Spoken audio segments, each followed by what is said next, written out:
What's going on, guys? Digidesdan here, back again with another pickup video for you. This one is fantastic. I believe that this is, I don't know, this is a great video. Like, I just have a great bunch of things to show you, and I'm super excited for all of them. All of the stuff's going into my collection, and I just can't believe that I found some of this stuff. So the first thing I want to get out of the way is something that's been in the retro gaming community and the gaming community for a while. Just lots of talk around it. It's the Super Nintendo Classic Edition. So the SNES Classic Edition from Nintendo. It's got 21 games preloaded on it, including Star Fox 2, which was never released until this year. Not much to say about it. You know, I'm sure many people have talked about it, reviewed it, opened it, unboxed it. John Riggs did a reboxing of it, but it's a super great system, you know, very similar to the NES Classic, pretty self-explanatory, but for $80, it's one heck of a deal for 21 games of this caliber. So I'm super happy to have been able to pick one up with much ease, but they should have more in the stores pretty soon. So if you're still looking for one, keep trying, be patient, don't pay those scalpers, and hopefully everyone should have one by Christmas. Alright, and the next thing kind of related to the Super Nintendo Classic Edition, not really, but it's a patch. It's a Star Fox patch, the R-Wing patch, the logo. And this one, I believe, was given out at PAX 2016 when you would demo Star Fox, what was it, the Wii U one. I forgot the name of it. I'll probably put it somewhere. But I didn't play that game. I didn't get a chance to demo it because there's a long line. I just really wanted the patch. Fortunately, my local game store had this in their display case, and they were only selling it for $1. So super excited to have this finally. Goes perfect with the Star Fox 2 little logo there. Maybe I'll wear it on my jacket while playing Star Fox 2. I don't know. But super cool to have this now. Just looking for that R-Wing pin now. Alright, the next few pickups are just random finds from OfferUp and the thrift shop. Great week. So the first one I want to show you from OfferUp actually is Donkey Kong Country 3 for Game Boy Advance. Surprisingly, I did not have this game in my collection yet. I had Donkey Kong Country 1 and Donkey Kong Country 2, and this one just somehow eluded me. I've purchased a lot of bundles, lots of different Game Boy Advance lots, and this one just never seems to be in it. So thankfully, I was able to secure a lot on OfferUp, or actually thanks to my fiance, I was able to secure a lot on OfferUp, and this was one of the games in it. Another game that was in the lot that I'm super excited about is WarioWare Inc. I think this one has a different subtitle, Mega Micro Games. So WarioWare is a great game, great franchise. It stars Wario as well as a few other characters, just fun, you know, crazy, zany characters, and it's just a bunch of mini games. So if you like playing mini games, this is the game for you. I love mini games personally, so I love playing the GameCube version.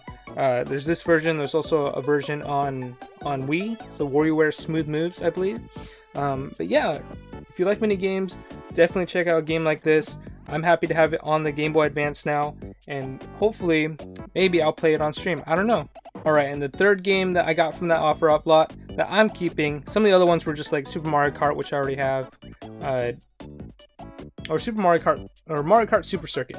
That's the right title. You know, the Super Mario Advance titles, those ones are duplicates. I'm going to be bringing them to Portland Retro Gaming Expo to sell and trade off. So if you happen to come across me and you do want those games, just hit me up. And I'll see what I can do for you. But this is the third game that I plan on keeping from the bundle.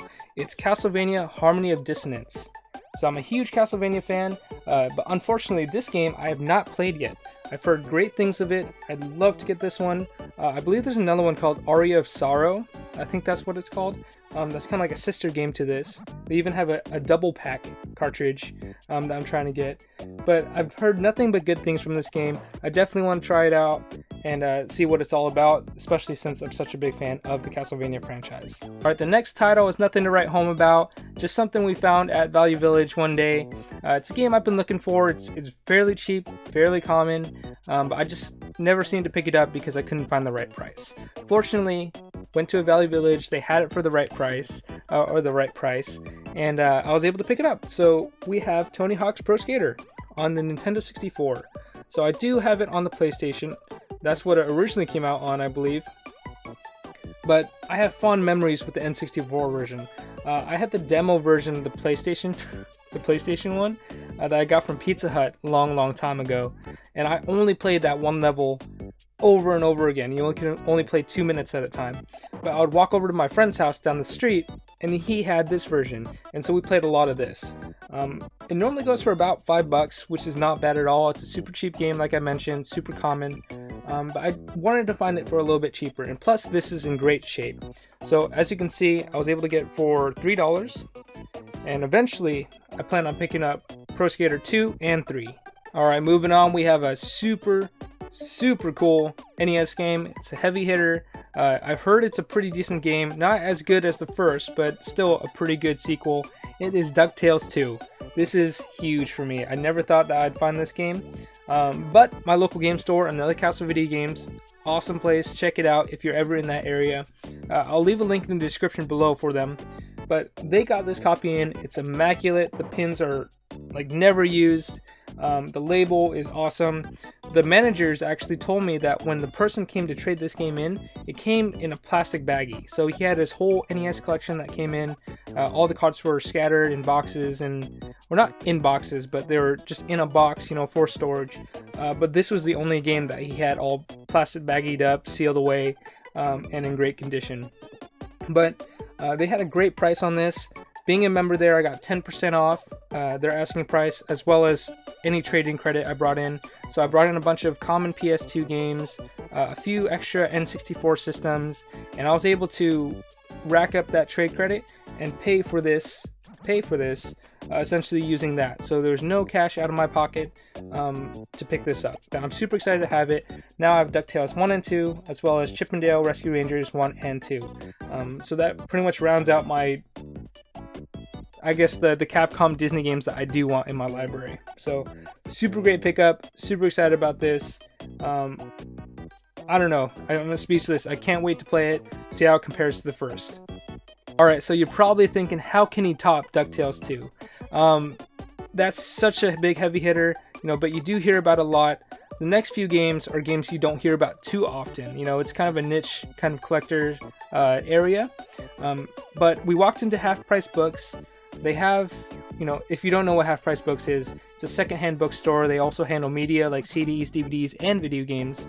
But they have a display case, and they had a bunch of Game Boy Advance games as well as N64 games. And there's one game in particular that caught my eye, and that is Top Gear Rally. But if you look closely, you'll notice something that's slightly different.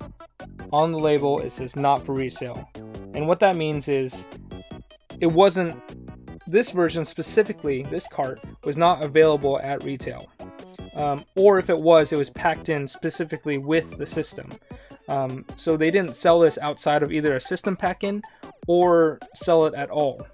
This one was either used as a pack-in, like I mentioned, or a demo. So they might have this plugged into the Game Boy Advance at a retail demo kiosk, and then so people can walk up to it and try it out. So you don't see not for resale carts too often, just because they're either packed in or they're used as demo units. So upon finding that, it got me thinking, might as well check the rest of the games in the display case just to make sure there aren't any more. And so there's a bunch of N64 games, and I know N64 games are pretty, it's pretty common. I won't say common, but N64 games, you tend to find a lot of not for resale titles out there for some reason. And so I checked every single label. They had Ogre Battle 64 for $50. They had Killer Instinct Gold for $30, which is kind of pricey. But then they had Perfect Dark for $40. I was like, why is Perfect Dark $40? And so I checked the label. Of course, right there, it's a not for resale cart. There you go. But I don't know if they actually knew what they were selling. I don't know where they got the $40 price tag, because the second game that I found was The Legend of Zelda Ocarina of Time, not for resale. And the label variant on this one's just slightly smaller. It's a smaller square compared to this one. But this one was $50. You know, they were stacked like that. They're stacked vertically like that, so you could see the prices, but you couldn't see the labels. But I just know, the pricing is just kind of all over the place. You know, $40 for Perfect Dark for not for resale, so that's kind of fair for it. I mean, it goes for a little bit more, I don't know. But $50 for Ocarina of Time is much closer to the retail version or the regular version costs. So I don't know where they got their pricing, but either way, $40 and $50 for both of these is a fantastic price, especially for not pre-resale carts that you don't find too often. I do know that some people like to collect not for resale carts as a collection, but they do tend to get pretty pricey just because there's one version out there of Yoshi's Story. It's called the International Edition that goes for thousands of dollars. And I have no idea. I haven't looked into the story about it because I don't want to know. But that's a lot of money for one game. And so some people do collect not for resale carts. So far with these games, you know, it's adding to my collection. I'm not actively looking for it, but if I do stumble upon them for a great price, just gotta pick them up, you know. And those were all my pickups for this week. Great week, lots of great stuff. We had a heavy hitter, we had rare games, like actual rare games, not just valuable games. Cool little knickknacks like the patch and the Super Nintendo Classic. All great games. They're going into my collection. They're slowly growing, you know, building on top of it, and I feel like the collection's becoming more well-rounded, which is great. If you did like this video, please like, comment, and subscribe. Please check out Another Castle Video Games. I'll leave a link in the description below. And with that being said, we'll see you guys on the next one.